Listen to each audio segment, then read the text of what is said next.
UPSC எக்ஸாமுக்கான test schedule வந்து நீங்க வெளியிட்டிருக்கிறத வந்து நம்ம பார்த்தோம்.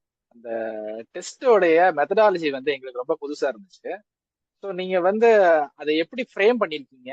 அந்த டெஸ்டோட ப்ரொடக்டிவிட்டி என்ன? நார்மலா டெஸ்ட் நம்பர்ஸை தான் நாங்க இது வரைக்கும் எண்ணிக்கிட்டு இருந்திருக்கோம். ஆனா உங்க இதுல வந்து டெஸ்ட் தாண்டி வேற வேற விஷயங்கள் அதுல இருக்கிறதா தெரியுது. அதோட ப்ரொடக்டிவிட்டி எப்படி இருக்கும்? அது எக்ஸாம்ல எப்படி ரிஃப்ளெக்ட் ஆகுங்கிறத நீங்க எங்களுக்கு சொன்னீங்கன்னா எங்களுக்கு கொஞ்சம் புரிதல் ஈஸியா இருக்கும்.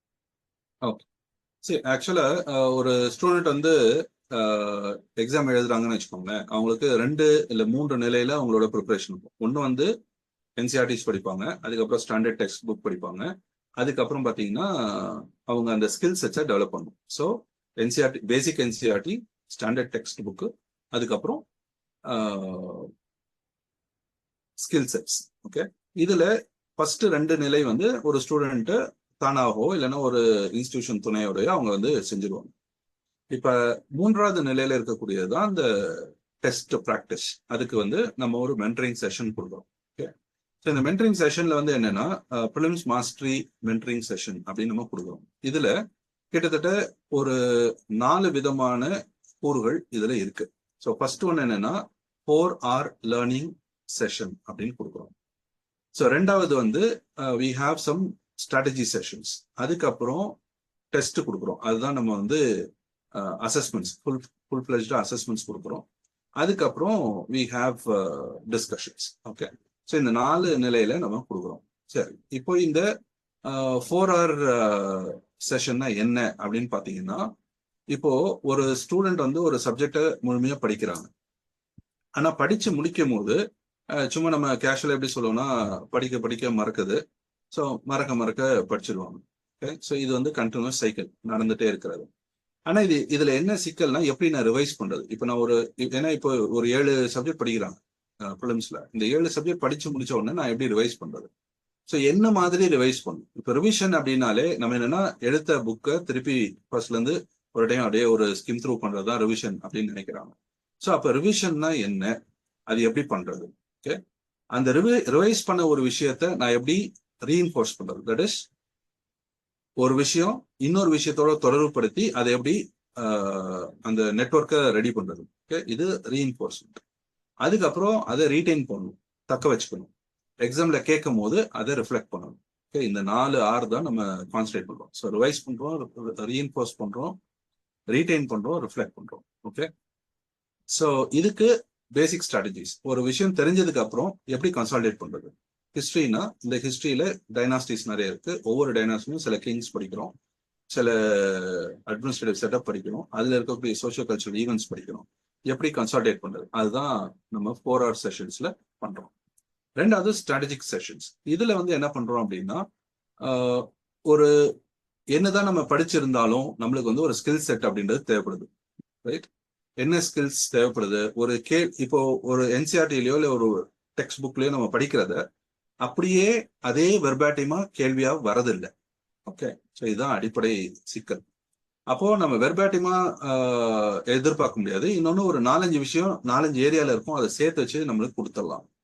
சரிங்களா? Match following. இப்போ மேட்ச் ஃபாலோயிங்லாம் பார்த்தீங்கன்னா 3 காலம் வருது. ஸோ இந்த மாதிரியான கேள்விகளை எப்படி ஹேண்டில் பண்றது? ஸோ ஒரு கேள்வியில பாதி மட்டும் தெரிஞ்சிருக்கும், பாதி ஸ்டேட்மெண்ட் தெரிஞ்சிருக்காது. ஒரு 4 ஸ்டேட்மெண்ட் இருக்கும், அதுல 2 ஸ்டேட்மெண்ட் நம்மளுக்கு தெரியும், 2 ஸ்டேட்மெண்ட் நம்மளுக்கு தெரிஞ்சிருக்காது. அப்ப அந்த மாதிரியான கேள்விகளை எப்படி ஹேண்டில் பண்றது? ஸோ இது அடுத்த பிரச்சனை. ஸோ இதை வந்து இதே போல நம்மளுக்கு சில நேரம் என்னன்னா, கொஸ்டின் புரியும், ஆனா ஆன்சர்ல வந்து பாத்தீங்கன்னா 2 ஆன்சர் மாட்டிக்கும். சாய்ஸ் ஏவா சாய்ஸ் பியா, ரெண்டுமே சரியா வர மாதிரி இருக்கே.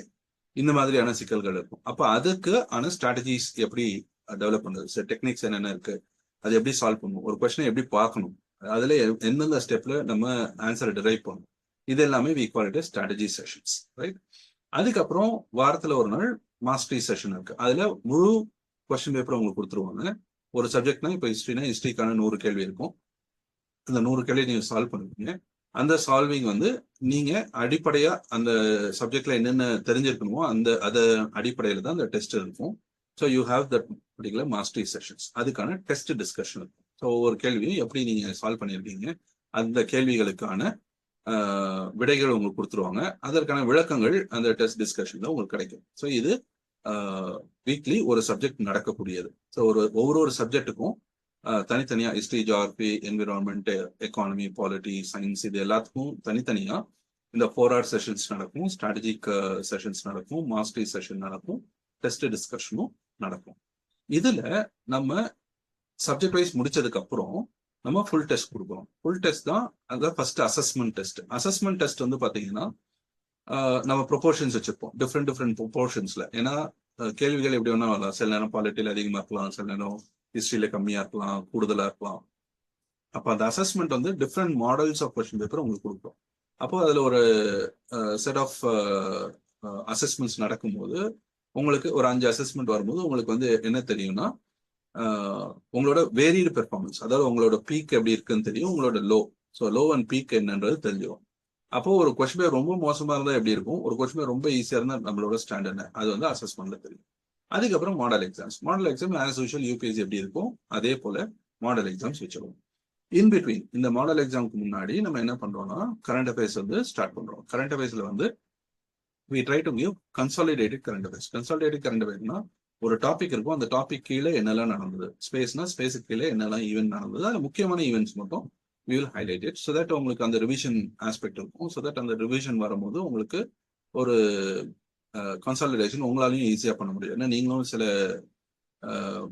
கரண்ட் ஈவெண்ட்ஸ் நோட் பண்ணியிருப்பீங்க, நாங்கள் கொஞ்சம் நோட் பண்ணியிருப்போம். ஸோ ரெண்டும் உங்களுக்கு மிக்ஸ் பண்ணும்போது you will get a good combo. So இதுதான் இதோட அடிப்படை. அப்போ இதுல உங்களுக்கு மாடல் எக்ஸாம்ஸ் வரும்போது காலையில மத்தியானம் அப்படின்னு வச்சு எப்படி உங்களுக்கு யூபிஎஸ்சில இருக்குமோ அதே மாதிரி பேப்பர் 1 பேப்பர் 2 அதே போல ஒரு 5 மாடல் எக்ஸாம் உங்களுக்கு வரும். ஒரு 10 கரண்ட் அஃபேர்ஸ் கன்சாலிடேஷன் செஷன், அது வந்து டாபிக் பேஸ்டா உங்களுக்கு கிடைச்சிடும். ஸோ இதுதான் இதோட அடிப்படை விஷயம், ஒரு strategy how we place. So முன்னாடி வந்து எப்படின்னா ஸ்ட்ராட்டஜிஸ் கொஞ்சம் வேற மாதிரி இருக்கும், ஏன்னா கரண்ட் அஃபேர்ஸ் செக்ரிகேஷன் வந்து தனியா இருந்தது.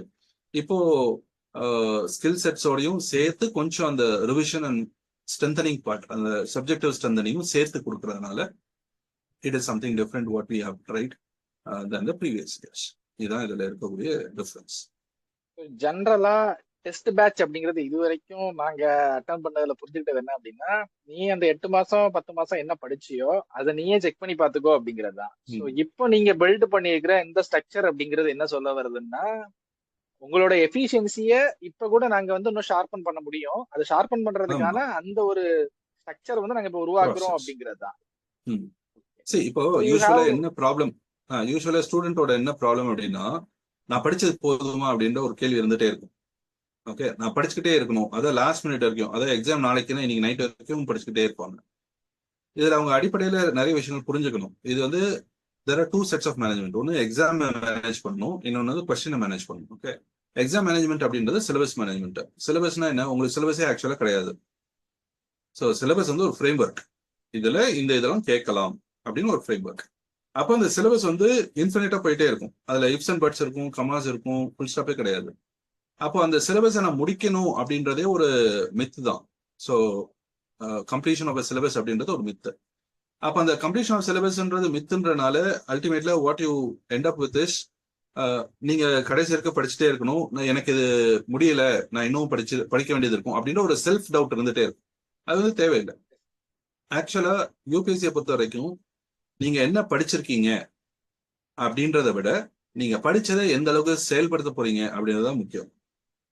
ஸோ எனக்கு எவ்வளவு தெரிஞ்சிருக்கணும் அப்படின்றது இருக்கு. அப்போ அந்த எவ்வளவு தெரிஞ்சிருக்கணும்ன்றதுல the most important is the threshold knowledge. Okay, அந்த த்ரெஷ்ஹோல்டு நாலேஜ் அப்படின்னு நம்ம என்ன சொல்றோம் அப்படின்னா, அடிப்படை அறிவு என்ன வேணும், அதுதான் அவங்க சொல்றது. ஜெனரல் ஸ்டடீஸ்க்கு தேவையான அடிப்படை அறிவு என்னன்னா ஒரு general awareness. It's not a specialised information. அதுதான் சிலபஸ் நம்ம சொல்லல, யூபிஎஸ்சியோட நோட்டிபிகேஷன்ல என்ன கொடுக்குறாங்க, ஜெனரல் ஸ்டடீஸ்க்கு ஒரு general awareness on these topics இருக்கணும், ஸ்பெஷலைஸ் நாலேஜ் தேவையில்லை, ஆப்ஷனுக்கு தான் தேவை, இதுக்கு தேவையில்லை. ஓகே, அப்போ ஜெனரலைஸ்டா இருக்கக்கூடிய ஒரு விஷயத்த நம்ம எப்படி அந்த எக்ஸாம் ஓரியன்டட் விஷயமா மாத்த போறோம். அப்போ அந்த த்ரெஷ்ஹோல்டு நாலேஜ்ன்றது ஜெனரலைஸ்ட் அவேர்னஸ் எங்க வரும், என்சிஆர்டி லெவல் தான். ரைட், என்சிஆர்டி லெவல் பிளஸ் பேசிக் டெக்ஸ்ட் புக், அதுல கரண்ட் அஃபேர்ஸோட மெர்ஜ் பண்ண போறோம். எப்படி, ஜெனரல் அவேர்னஸ் நீங்க சப்ஜெக்ட் படிச்சா வரப்போகுது, கரண்ட் அஃபேர்ஸ் ஆல்ரெடி இருக்கு, உங்களை சுத்தி நடக்கக்கூடிய ஒரு நிகழ்வு, அதை நீங்க அப்சர்வ் பண்றீங்களா? ஒரு விஷயம் நீங்க படிக்கிறீங்க, படிச்சது சில மாற்றங்கள் உங்களை சுத்தி நடக்குது, அந்த மாற்றத்தை நீங்க உணர்ந்தீங்களா இல்லையா, அதான் ப்ரிலிம்ஸ் எக்ஸாம். ரைட். ஸோ அதான் ப்ரிலிம்ஸ் எக்ஸாம். ஏன்னா ஒரு ஆஃபீஸருக்கு அவங்க என்ன நினைக்கிறாங்க, ஒரு ப்ரிசைஸா ஒரு விஷயம் நடக்குது. ஐ மீன் 3 விஷயம் அவங்க இது பண்றாங்க. இன்டெலிஜென்ஸா டெஸ்ட் பண்றாங்க, உங்க டெசிஷன் மேக்கிங் எபிலிட்டியை டெஸ்ட் பண்றாங்க, அதை ப்ரிசைஸா பண்ண முடியுமான்னு டெஸ்ட் பண்றாங்க. இன்டெலிஜென்ஸ் எப்படி டெஸ்ட் பண்ணுவாங்க, நான் கேட்கிற கேள்வி உங்களுக்கு தெரியுதா இல்லையா. அவங்க கேட்கிற கேள்வி ஆஃப் த கப் அப்படியே வானத்துல இருந்து கேட்க போறது இல்லை. அவங்க ஏதோ ஒரு சோர்ஸ்ல இருந்து எடுக்கிறாங்க. உங்களுக்கு அடிப்படையா சில சோர்சஸ் இருக்கு, அந்த சோர்ஸ்ல பொதுவான ஒரு எக்ஸாம். ஏன்னா ஐஐடியில படிச்சவங்களும் நார்மலா ஒரு குக்கிராமத்துல படிக்கிறவங்க எல்லாருக்கும் சேர்த்து ஒரு எக்ஸாம். அப்போ அந்த லெவல் ஆஃப் எக்ஸாம் வந்து பொதுவான எக்ஸாம், யூனிவர்சல். அப்ப யூனிவர்சலா எல்லாருக்கும் என்ன கிடைக்குமோ அதுல இருந்து தான் அவங்களும் கேள்வி எடுக்கிறாங்க. அப்ப அந்த கேள்வி எடுக்கிறத சுற்றுச்சூழல்ல என்ன நடக்குதோ அது உங்க சப்ஜெக்ட்ல வர்றது நீங்க உணர்ந்தீங்களா இல்லையா, அதுதான் கேள்வி. ஸோ அப்படிதான் கேள்வி வரப்போகுது. அப்போ அந்த த்ரெஷோல்டு நாலேஜ், அதாவது அந்த பேசிக் லெவல் ஆஃப் இன்ஃபர்மேஷனை வச்சுக்கிட்டு கொடுத்த கேள்விக்கு நீங்க பதில் எழுதணும். இதுல என்னன்னா 100க்கு 100 வாங்கணும்ன்ற அவசியம் இல்லை. இப்ப நீட்டோ இல்ல மற்ற எக்ஸாம்லயோ 100க்கு 100 நீங்க வாங்கியே ஆகணும், அப்பதான் நீங்க முதல் இதுல இருப்பீங்க. ஆனா இதுல யூபிஎஸ்சி என்னைக்குமே அந்த மாதிரி சொன்னதே கிடையாது. நீங்க எந்த டாப்பர் எடுத்தாலும் 100க்கு 100 வாங்கினதே கிடையாது. 60 தாண்டாலே பெரிய விஷயம். 60% ப்ரிலிம்ஸா இருந்தாலும் சரி, மெயின்ஸா இருந்தாலும் சரி, 60% நீங்க வந்துட்டீங்கனாலே நீங்க வந்து டாப்பர் ஆயிடுறீங்க. அப்போ அந்த 100 கேள்விக்கு இப்ப சிக்கல் எங்க வருதுன்னா, நான் 100 கேள்வி அட்டன் பண்ண போறேன் அப்படின்னு வரும்போது தான் சிக்கல் வருது. 100 கேள்வி அட்டன் பண்ணணும்னு அவசியமே கிடையாது. நீங்க வச்சிருக்க நாலேஜ நீங்க கரெக்டா ரிஃப்ளெக்ட் பண்ணி அதை வந்து நீங்க அந்த கேள்வியை இன்டர்பிரேட் பண்ணி நீங்க ஆன்சர் எடுத்தீங்கன்னா உங்களுக்கு தெரியாத கேள்வி கூட தெரிய வைக்க முடியும். அதுதான் இந்த மென்டரிங்கோட அடிப்படை. ஸோ நம்ம ஏன் மென்டர்ஷிப் செஷன் வச்சிருக்கிறோம் அப்படின்னா, it is not a testing session. ஒவ்வொருத்தருக்கும் ஒவ்வொரு நாலேஜ் லெவல் டிஃபரன்ஸ் இருக்கும். அப்போ உங்களோட நாலேஜ் லெவலுக்கு நீங்க இந்த ரேஞ்சில் நீங்க இவ்வளவு தூரம் கொண்டு வந்திருக்கீங்க. சரி, இப்போ பேசிக் த்ரெஷோல்டு நாலேஜ் இல்லைன்னா தான் நம்ம அந்த நாலேஜ் லெவலை நம்ம சொல்லுவோம், இல்லப்பா உங்களுக்கு இந்த த்ரெஷோல்டு நாலேஜ் தேவை, இந்த அடிப்படை புக்லாம் சிலது நீங்க படிக்க வேண்டியது இருக்கும், இது வந்து ஒரு விஷயம் நீங்க கண்டிப்பா தெரிஞ்சிருக்கணும். இப்ப நான் சென்னைக்கு டூர் வந்து போறேன், நான் டூர் வந்து போகும்போது மெரினா பீச்சுக்கு நான் போகல, மெரினா பீச்சுன்னு ஒன்று சென்னையில இருக்கா அப்படின்னு நான் டூர் வந்துட்டு போனேன்னு வச்சுக்கேன். இப்ப நான் வந்து டூருக்கு வந்துட்டு போயாச்சு, போன இடத்துல கேட்கறாங்க மெரினா பீச் போனீங்களா அப்படின்னு. இல்லைங்க சென்னையில மெரினா பீச் இருக்கு அப்படின்னு கேட்டா எப்படி அவங்க நகைப்பாங்களோ அது போலதான் இருக்கும். ஸோ அப்போ ஒரு விஷயத்த நம்ம படிக்கும் போது ஒரு அடிப்படை இது வந்து இருக்கும். அந்த அடிப்படை அறிவு நம்ம வச்சுக்கிட்டு அதுல இருந்து நம்ம எப்படி கொஸ்டின் சால்வ் பண்றோம், அதுதான் இந்த செஷன். எப்பவுமே அதிகமா படிக்கணும் அப்படின்ற இதுல வந்து மாட்டிக்க கூடாது, அந்த ட்ராப் அது. ஏன்னா நம்ம படிச்சுக்கிட்டே இருக்க மாதிரி ஆயிடும். அப்புறம் என்னன்னா எக்ஸாம்க்கான விஷயத்தை நம்ம விட்டுருவோம், அதாவது எக்ஸாம் மேனேஜ்மெண்ட்டை விட்டுருவோம். So will try to log in to that particular system, right? ஏன்னா இது வந்து ஒரு டிமார்கேஷன் கொண்டு வரீங்க. ஆமா, ஒரு இன்கிரிமெண்டலிசம் தான் இது. சரி, நாலேஜ் வந்து வளர்ந்துகிட்டே இருக்கும், அது வந்து இன்கிரிமெண்ட் ஆகிட்டே இருக்கும், அது பிரச்சனை கிடையாது. ஆனா எக்ஸாம்க்கு நம்ம எப்படி இருக்கிற நாலேஜை பயன்படுத்த போறோம் அதுதான் முக்கியம். அது எக்ஸாம் மேனேஜ்மெண்ட். கொஸ்டின் மேனேஜ்மெண்ட் நீங்க கொண்டு வரீங்க. எக்ஸாம் ஸ்கில், அந்த ஸ்கில்ல என்ன பண்ண போறோம் அப்படிங்கறத இந்த ஸ்கில்ல வச்சு உங்க மேனேஜ் பண்ண முடியுதா, அதான் மேட்டர். சோ ஒவ்வொருத்தருக்கும் அந்த ஸ்கில் வேறுபடும், ரைட்? அப்போ உங்களுக்கு எப்படி அந்த ஸ்கில் இருக்கோ அதுக்கேற்றப்பல தான் நீங்க பண்ண முடியும். ரெண்டாவது கொஸ்டின் மேனேஜ்மெண்ட். கொஸ்டின் மேனேஜ்மெண்ட் ஒவ்வொரு கேள்வியும் நம்ம எப்படி மேனேஜ் பண்ணணும், இந்த கேள்வியை நான் அட்டன் பண்ணுவா வேணாமா, என்ன நெகட்டிவ் மார்க்கிங். அப்ப நான் எவ்வளவு தூரம் அந்த நெகட்டிவ் மார்க்கிங்கை மேனேஜ் பண்ணிட்டனோ நான் என்னோட கரெக்ட் ஆன்சர்ஸை நான் பாதுகாத்துற முடியும். சரியா? அப்போ அடிப்படையில என்ன நடக்குதுன்னா, ஒரு விஷயம் 40 கேள்வி நார்மலாவே சிலருக்கு தெரியும். நார்மலாவே ஒரு கேள்வித்தாளை கொடுத்தா ஒரு 40 கேள்வி ஜென்ரலா தெரியும். நம்ம அடுத்து 20 கேள்வி தெரிய வைக்கணும். அந்த 20 கேள்விக்கு தான் நீங்க ஆக்சுவலா ஒர்க் பண்றீங்க. 40 கேள்விக்கு ஒர்க் பண்ணணும்னு அவசியம் இல்லை. இப்ப கூட ஒரு ப்ரெஷர் வராங்க அப்படின்னா ஒரு கொஸ்டின் பேப்பர் கொடுத்தா 40 கேள்வி அதுக்கு ஆன்சர் தெரியும். ஏன் ஒரு 8th ஸ்டாண்டர்ட் பையன்ட்ட கொடுத்தாலே தெரியும். ஏன் அப்படின்னா அவங்க படிக்கிற இதுல இருந்து தான் வருது கேள்வி, பாதிக்கு பாதி. அப்போ ஆட்டோமேட்டிக்கா அவங்க வந்து 40 கேள்விக்கு பதில் தெரியும். ஆனா அந்த 20 கேள்வி எக்ஸ்ட்ரா நம்ம சொல்றோம்ல, அதுக்குதான் இந்த முனைப்பு நம்ம தேவைப்படுது. அந்த கொஸ்டின் மேனேஜ்மெண்ட் எப்படி பண்றது? அப்போ உங்களுக்கு தெரிஞ்ச அப்ப 100 கேள்வியில 60 கேள்வி உங்களுக்கு தெரியும், 40 கேள்வி தெரியாது இல்லையா? தெரியாத கேள்வியை எப்படி விடுறது? எந்த கேள்வி எனக்கு தெரியலன்னு நான் எப்படி முடிவு பண்றது? ஜஸ்ட் வெர்பாட்டிமா இந்த கேள்வி படிச்சா எனக்கு தெரியல அப்படின்றதுனால எனக்கு தெரியாதா? இல்ல அந்த ஏரியாவே நான் படிக்கல அதனால எனக்கு தெரியாதா, இல்ல அந்த கேள்வி எனக்கு புரியல அதனால எனக்கு தெரியாதா, எந்தனால இந்த கேள்வி தெரியலன்னு நீங்க முடிவு பண்ணணும். அந்த முடிவு முக்கியமானது. ஏன்னா இப்ப நான் ஜியாகிரபி படிக்கிறேன். பரிசோதனையை நீங்க பண்றீங்க, சுய ஆஹ் பரிசோதனைக்கு விடுறது இல்ல. நீங்க ஆமா. அவர் வந்து இப்போ அந்த என்ன விஷயம் இருக்குங்கிறத அங்க நீங்களே எடுத்து காமிச்சிட்டீங்க. இப்போ எல்னினோ இருக்கு. எல்னினோ எல்லாரும் படிக்கிறாங்க ஜியாகிரபில. எல்னினோ பத்தி ஒரு கேள்வி வருது. ஆனா அந்த கேள்வியை படிச்சா எனக்கு அதுக்கு இந்த 2 ஸ்டெப் கரெக்டா தப்பான்னு தெரியாது. அப்ப அந்த கேள்வியை நான் தெரியலன்னு விடணுமா, இல்ல எல்னினோ படிச்சுட்டேன் அப்படின்றதுனால அந்த கேள்வியை நான் அட்டன் பண்ணணுமா? Got it? அந்த ஆசோலேஷன் வந்து எக்ஸாம்க்குள்ள போய் வரதா இப்போ செய்யுது அந்த சார். எக்ஸாம்குள்ள வரும். இப்ப எக்ஸாம்ல என்ன ஆமா. பிரச்சனை வரும்னா, நான் இது மாதிரி எல்லா கேள்வியும் விட்டுட்டே போயிட்டா எனக்கு கடைசியில கேள்வியே இருக்காது. நான் ஃபெயில் ஆயிருவேன்ற பயத்துல எல்லாமே அட்டன் பண்ணுவாங்க. Yes yes. அப்போ எப்போ அந்த கேள்வியை அட்டன் பண்ணணும், எப்போ அந்த கேள்வி அட்டன் பண்ணக்கூடாது அப்படின்னு சொல்லி தரதான் அடிப்படை இது. அது question management. So question management எப்படி இருக்கும், எக்ஸாம் மேனேஜ்மெண்ட் எப்படி இருக்கும், இது ரெண்டுமே தனித்தனி விஷயம். இது ரெண்டுமே சேர்ந்தாதான் அந்த நாள் உங்களுக்கு வந்து வெற்றிகரமான நாளா இருக்கும். இதுல ஏதாவது ஒண்ணு பிரச்சனை ஆச்சுனாலும் நம்மளுக்கு வந்து சிக்கலாயிடும். ஓவரால் எக்ஸாம் நல்லா ப்ரிப்பேர் பண்ணிருப்பாங்க, ஆனா கொஸ்டின் மேனேஜ்மெண்ட் சரியா பண்ணாதனால அந்த எக்ஸாம் அவங்க தவற விட்டுருப்பாங்க. பதற்றமாயிட்டேன் சார், நான் நிறைய கேள்வி பார்த்தேன், எனக்கு கேள்வி ஒன்றும் பிடிபடல. ஆக்சுவலா பாத்தீங்கன்னா ஒரு 20 கேள்வி தான் உங்களுக்கு தெரிஞ்சிருக்காது, அந்த 20 கேள்வி முன்னாடி வந்திருக்கும்.